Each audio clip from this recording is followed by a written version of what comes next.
ওকে, তো এবার যদি আমি বলি যে এনিমিটা কেমন, হ্যাঁ ফ্রি ফায়ার এনিমিটা আছে মোটামুটি না, আমি 100তে পুরো 100 দিব ওকে। অ্যান্ড আমি এনিমি দেখি, বাট অল্প, এখন পরীক্ষা যেহেতু, এখন আমার পরীক্ষা, তাই আর কি বেশি এনিমি দেখা হয় না। বাট এই এনিমিটা আচ্ছা আমি অবশ্যই দেখবো, তোমরা যারা ফ্রি ফায়ার খেলো তারা মিস করবে না এই গেমটা।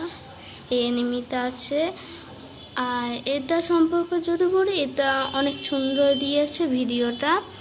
অ্যান্ড এখানে গেমে সব ক্যারেক্টার বলতে 2-3টা ক্যারেক্টার দিয়েছে, বাট কবে আসবে আমি সে সম্পর্কে জানি না। বাট এটা অনেক সুন্দর ছিল মুভিটা, এনিমিটা আছে, আমি অবশ্যই দেখবো ইনশাল্লাহ।